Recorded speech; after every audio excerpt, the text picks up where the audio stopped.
ตัสสะภะคะวะโตอะระหะโตสัมมาสัมพุทธัสสะนะโมตัสสะภะคะวะโตอะระหะโตสัมมาสัมพุทธัสสะนะโมตัสสะภะคะวะโตอะระหะโตสัมมาสัมพุทธัสสะพุทธังสรณังกัจฉามิธัมมังสรณังกัจฉามิสังฆังสรณังกัจฉามิทุติยัมปิพุทธังสรณังกัจฉามิทุติยัมปิธัมมังสรณังกัจฉามิทุติยัมปิสังฆังสรณังกัจฉามิตติยัมปิพุทธังสรณังกัจฉามิตติยัมปิธัมมังสรณังกัจฉามิตติยัมปิสังฆังสรณังกัจฉามิโพชังโคสัตติสังฆาโตธัมมานังเวจัยโยตถาวิริยัมปิติปัสสัตติโพชังคาจัตตถาปะเรสัมมาตุเปกะโพชังคาสัตเตเตสัพพทัสสินามุนินาสัมมาทัคคาตาภาวิตาภาอุริกตาสังวัตติของชีวิตอะนานมาเรียวไหมที่พระอาจารย์อยู่ไหมสมมติใช่เนาะนานจะคือชีวิตแล้วจะไปทำไมจากข้างหลังก็ไปข้างหน้าต่อจะวัจเจนะโสติเตโอโตสัพพทา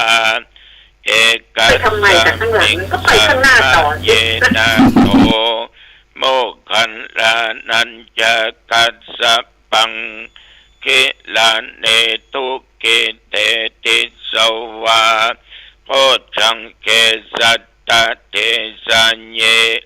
เตจะตังอภินันติตวาโรกามุตจิงสุตังคะเนเอเตนะสัจจวัชเชนะโสติเตโอโตสัพพทาเอกทาธรรมราชาปิเกลันเยนะปิปิริโตจุนตเตเลนะตัญเยวะพระนาเปตวานะสัทธัลลังสัมโมติตวาจะอาภาธาธัมหาพุทธาสิธานะโสเอเตนะสัจจวัชเชนะโสติเตโอโตสัพพทาปะเอนะเตจะอาภาธาตินนันนัมปิปะเยสินังมัคคะอัตตะกิเลสาวะปัตตานุปัตติธัมมะตังเอเตนะสัจจวัชเชนะโสติเตโหตุสัพพทาภวตุสัพพมังคะลังรักขันตุสัพพเทวตาสัพพพุทธานุภาเวนะสัทธาโสติภวันตุเตภวตุสัพพมังคะลังรักขันตุสัพพเทวตาสัพพธัมมานุภาเวนะสัทธาโสติภวันตุเตภวตุสัพพมังคะลังรักขันตุสัพพเทวตาสัพพสังฆานุภาเวนะสัทธาโสติภ ภวันตุเตโดยบทสวดนี้โดยคำสัจจวาจาขอถวายพระพรกรมอุตุประกาศว่านับตั้งแต่เมื่อตะวันวามาถึงปัจจุบันแถวบริเวณวัดหนองตองใกล้เคียงไม่มีรายงานฝนตกลมก็ไม่แรง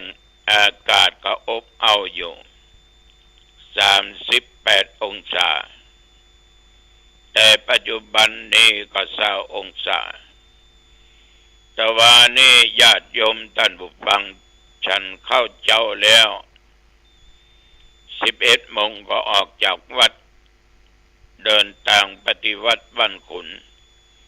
ในการฉลองปริญญาธรรมของคณะสงฆ์ภาค7แต่วันนี้มีพระมหาปริญญานั้น134 ตนก็ออกไม่ออกเป็นที่ดีอกดีใจที่ตุเจ้าเน้นเหล่านี้ตั้งแต่ประโยค1ท้อง2ถึงประโยค9ปีนี้ได้ปริญญาธรรม9ประโยค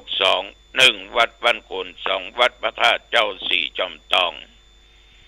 แต่ว่าถึงแม่ฮ่องสอนถึงลำพูนถึงเชียงใหม่เปิ้นจัดงานฉลองกันหั่นมีพระมหาเถระจากกรุงเทพและลำพูนเชียงใหม่แม่ฮ่องสอนไปสวดชยันโตกันสวดถวายพระพรชัยมงคลแด่พระบาทสมเด็จพระเจ้าอยู่หัวมีหลวงพ่อพระพรหมลีรักษาการเจ้าคณะหุ่นเหนือแม่ของงานบาลีเจ้าวาดวัดปากน้ำภาษีเจริญเป็นประธานหลวงพ่อพระธรรมเสนาพระหลวงพ่อพระพรหมเสนาบดีเจ้าคณะภาค7วัดปทุมคงคาและพระมหาเถระแต่ว่านี้เป็นพิธีที่สมเกียรติแก่พระมหาปริญญาจุตนจุองค์เสร็จพิธี4 โมงครึ่งกลับมาถึงวัด6 โมงครึ่งแล้วก็ไปเทศนาธรรมงานข่าวดำที่วัดคันธรสก็ใกล้บักไก่สักตัวใดห่างกันสัก300-400 เมตรวันนี้ญาติโยมคำเดียวเนี่ยก็จะเดินทางไปวัดท่าตอนดังที่9เป็นการฉลองการตั้งเจ้าคณะจังหวัดของพระเดชพระคุณหลวงพ่อประเทศมังคลาจารย์วันนี้ทุกเจ้าหลายวัดหลายจังหวัดหลายอำเภอจะไปรวมกันที่วัดท่าตอนเดี๋ยวธรรมาภาพก็จะไปก็ขอฝากข้อคิดสะกิดใจให้ญาติโยมสักหน่อยการที่เราทั้งหลายได้ฟังธรรมก็ดีได้สนทนาธรรมกันก็ดีนับว่าเป็นสิ่งอันประเสริฐเป็นรัตนะของคนทั้งหลายท่านกัลยาณมิตรกัลยาณธรรมการสนทนาธรรมนั้นเอาสนทนากันตามการตามเวลาก็คือการอู้เรื่องของธรรมะซึ่งกันและกันแต่ว่าสนทนาต้องมีคน2 คนขึ้นไปมีวัตถุประสงค์ว่าเพื่อให้เกิดปัญญาเกิดความรู้รู้จักหนทางเลือกในทางที่ถูกในทางที่เป็นจริงแล้วการสนทนาต้องแบ่งเวลามันเหมาะมันก็จะทำให้เกิดความรู้ความเบิกบานใจมีความสุขความเจริญแล้วเกิดเป็นบุญเป็นกุศลไปหน้าตัวการสนทนานั้นญาติโยมคำว่าธรรมะคือสภาพที่ทรงไว้เป็นศาสนคำสอนของพระพุทธเจ้ามีอยู่2 อย่าง2 ประการ1ธรรมะคือความจริงตามธรรมชาติคนเราเกิด เจ็บต้องตายอันนี้เป็นธรรมะคือความเป็นจริงตามธรรมชาติเพราะทุกคนเกิดมาจะบัดนี้แก่เจ็บตายไปได้อันนี้เป็นเรื่องที่ทุกคนมันเกิดขึ้นเป็นธรรมชาติของมันเองธรรมะคือความดีความถูกต้องก็อย่างหนึ่งเช่นการให้ทานเป็นความดีการรักษาศีลก็เป็นความดีการที่ญาติโยมมีพรหมวิหารธรรมก็เป็นความดีมีความเมตตารักปรารถนาดีต่อคนอื่นนอกจากนั้นมีความกรุณาสงสารต่อคนอื่นยินดีต่อคนอื่นบ่เสียอกบ่เสียใจกตัญญูกตเวทีต่อพ่อต่อแม่อันนี้ก็เป็นความดีใครได้ปฏิบัติตามสิ่งเหล่านี้เอาเรียกว่าปฏิบัติธรรมฉะนั้นมันจะมีธรรมะที่เป็นธรรมชาติและธรรมะที่ถูกต้องตอนนั้นเองญาติโยม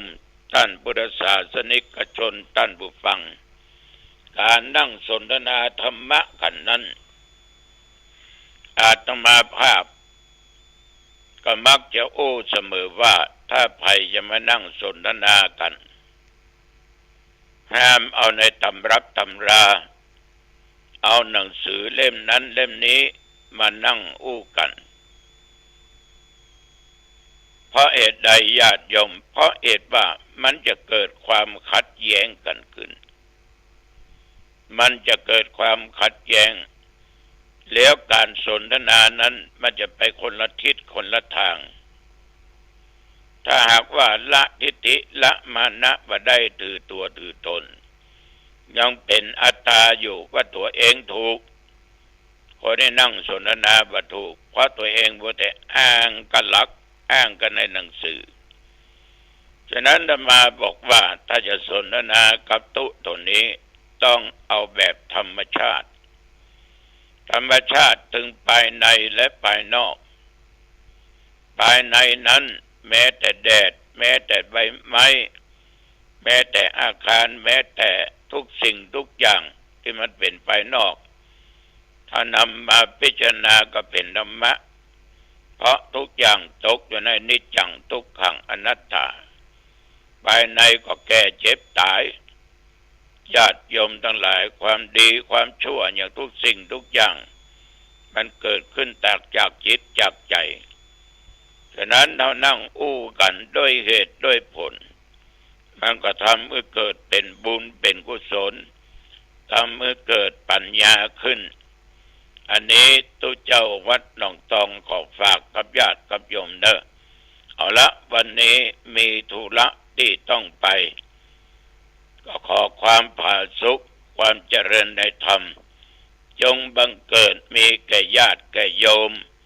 ท่านผู้ฟังทั้งหลายทุกท่านทุกคนอายุวันโนสุขังพลังพบกันใหม่โอกาสหน้าเจริญ